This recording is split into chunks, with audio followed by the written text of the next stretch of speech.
This Royal Enfield Constellation is all back in one piece again. I've got the rear subframe, mudguard and seat assembly all back on it now. So it's all back in one piece and ready to go out on the road as and when the weather and the conditions permit. Probably not today because although it's not raining at the moment and it's quite bright, the roads are sopping wet and there's probably going to be all sorts of filth all over them. Anyway, it's ready to go.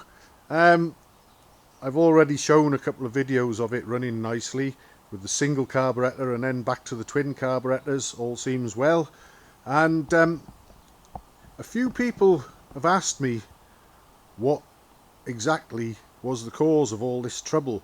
And bear in mind, we've been through spark plugs, spark plug caps, spark plug leads, pickups on the Magneto, pickup brushes, cleaning the slip ring, cleaning the points, all manner of things, ignition, carburettor wise, the carburettor on the left side, which was the side playing up, has been stripped a couple of times. And the thing that threw me off the scent initially, and I went back and looked at some early footage from when I first had this engine started up before the bike was even completed, and I was watching a couple of those videos this morning, and it did appear to be starting quite easily and running on 2 cylinders, and that seemed to be the case for long enough. But there was this little issue where the left side carburettor needed the mixture screw screwed perhaps right in, and then 3/4 of a turn out was about best for it, which is a bit further in, a bit richer than you might normally expect, but everything was fairly okay. Then we had the oil leak to deal with on the engine, which the owner said he'd like me to deal with, and that was the one that was sort of appearing as a small sort of oily patch about the size of my thumbnail in there after about 15 miles. Get some light on that, but basically so in that area down there. And I thought at first that it might come to my having to split the crankcases to deal with it, but I covered that enough in videos before, and I managed to get it all fixed and sorted without having to do that. But it did involve removing the cylinder heads, barrels and pistons for access to where the leak was, and also while the barrels and heads were off, they went away for blasting to come back looking like new, fair dues. And so I refitted everything when they all came back, returned it to running order, didn't think much of it, and it got to a point where the owner came to visit and have a ride on it while I went out on my BSA Thunderbolt with him, and of course he had difficulty starting it, and also trouble with it stalling and being difficult to start again.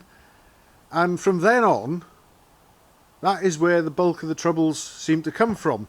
And I always had my doubts really that the Magneto was at fault, because we seemed to have good strong sparks on both sides at all times, although this is when we started changing spark plugs and caps and leads and all that sort of stuff to no real avail.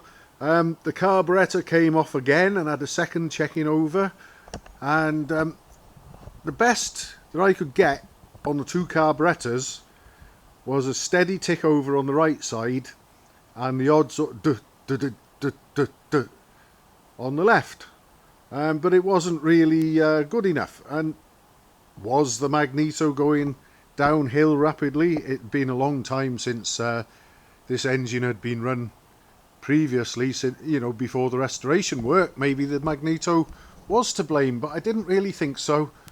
But it was penned in as one of the suspects. But I thought, well, the easiest thing to do first of all, before sending the Magneto away, I knew that it was running nicely on the right side. Why don't we get a manifold for a single carburettor setup, put that on and put the known good carburettor on, and surely that would solve all the problems if it was anything fuel or carburettor related. So that's what I did. I used one of the pair of carburetors, the one that was on the good running side on the right, to feed both. Put that on with an appropriate manifold, and would you believe we still had a problem on the left cylinder, and it wasn't really jumping in or waking up or coming to life until we had about 2000 RPM on the engine. Then it would jump in.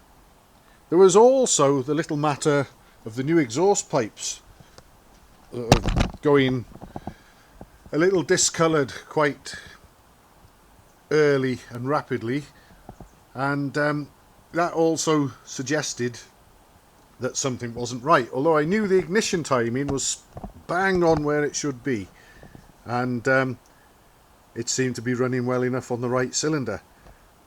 Anyway, the next thing that we did was I spoke to the owner, and we decided that perhaps we'd better send the Magneto away, and I asked the guy who does the Magneto work, Tony Cooper, whether, in spite of working well on one side, could a faulty Magneto perhaps be weak for one cylinder. And he said that with the low tension windings perhaps breaking down, that could be a possibility, and also that there could be tracking on the slip ring. So it sounded like it was worth a go. So off the Magneto went to Tony Cooper, who did a cracking job on it as usual. And this brings us up to just a few days ago now. I refitted the Magneto, had high hopes, started it up, still the same. Still the left cylinder didn't want to know until it was doing about 2000 RPM, and then it would jump in. But what it turned out to be, and a few people actually suggested it, but I didn't really take it on board, because there didn't really seem to be any case for it, and I knew that the engine had run okay when it had first been sort of woken up from its slumbers, and I thought I just couldn't understand what it might be. So I tried all sorts of things. I even took the single carburetor off and the manifold off and put a suitably sized hose into the intake and blew in it with my mouth, expecting to find leaks, but there weren't any. Anyway, what it actually was, and a few people did suggest this, fair dues to them, but I really didn't think it was that until, let's imagine that this is the corresponding cylinder head face that the manifold mates up to, right? So this isn't a manifold, this is, we're looking at the heads. I slid the steel rule across the faces and found that I couldn't rock it or wobble it, so I thought, well, everything's okay there.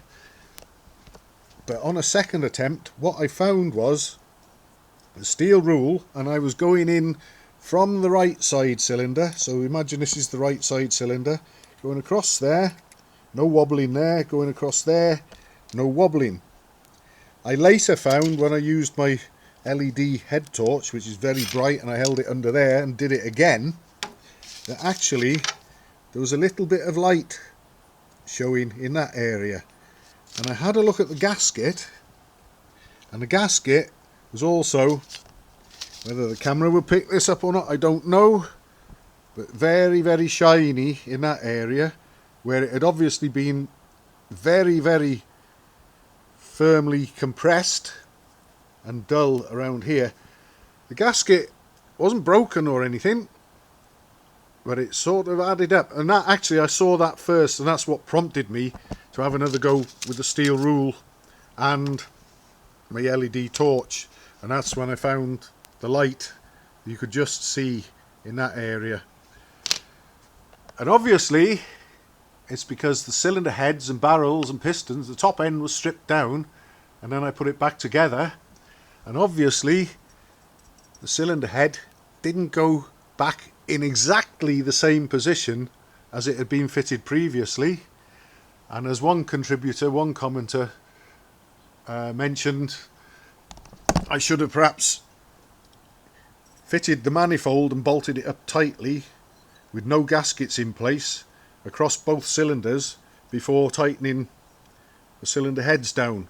But I had a look and I was able to find some gaskets that we hadn't used that would fit here, and they were sort of quite a bit thicker than these and a little spongy, and with silicone sealant applied on both faces, I put them in there, refitted the single carb manifold and the single carb, and found that the engine started and ran nicely on 2 cylinders.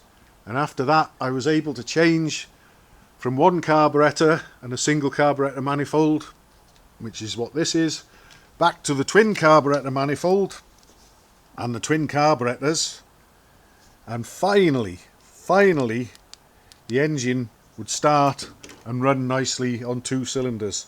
And on top of that, not that it's necessary, but should it be needed, because the pilot circuit and everything turned out to be okay in this carburettor, obviously if ever it were needed, it shouldn't be, but the mixture screws, or the mixtures for each cylinder, can be adjusted independently, which I think is no bad thing. Although there are people who say, oh, 1 carburettor is better than 2. Well, they're easier, obviously, there's less setting up to worry about, but wherever 2 carburettors can be fitted, I'd like to have 2 carburettors. And once they are set up independently, it's very rare that you need to worry about anything, especially if after you've adjusted the throttle cables, you screw the lock nuts on the adjusters up tightly, and that is what a lot of people don't do. And if you don't do that, well, you're asking for them to go out of balance and out of sync. And I find it's very rare, once they are set up equally and correctly, that they need any more sort of maintenance and setting up an adjustment than anything with a single carburettor. But that's just my point of view. I mean, swings and roundabouts and each to their own and all that. But finally we've got this one running as it should on 2 carburettors, and it was all down to the manifold faces on the cylinder heads. And luckily enough, I didn't have to loosen the cylinder heads off to achieve what I needed to achieve and get it airtight, but because it was in that area there, it was very, very difficult to see and pick up what was going on. If it had been one of the outside faces, it would have been obvious probably straight away, but all the symptoms pointed to all sorts of other things, and the fact that it had run well enough before the heads and barrels and everything came off, I never even really gave it a thought that when I replaced the heads and barrels that I was going to get into trouble. It just didn't occur to me, but it was staring me in the face. And thanks to anyone and everyone for all your comments and contributions, especially those who got it right, and I got there in the end. So hopefully when we get some bright blue skies and dry roads, we might just take this one out, hopefully fairly soon, before they come out with the salt wagons, and maybe I can get this one picked up by its owner, who hopefully finally might be happy with it and be able to enjoy it, and he might even be able to keep it in his living room if he wants, because it's not dribbling oil anymore. And once again this morning I checked and it hadn't wet sumped. So finally I think I'm there. Thanks to everybody who followed this and took part, and it's been a long haul, but I think it's over at last. Thanks for watching.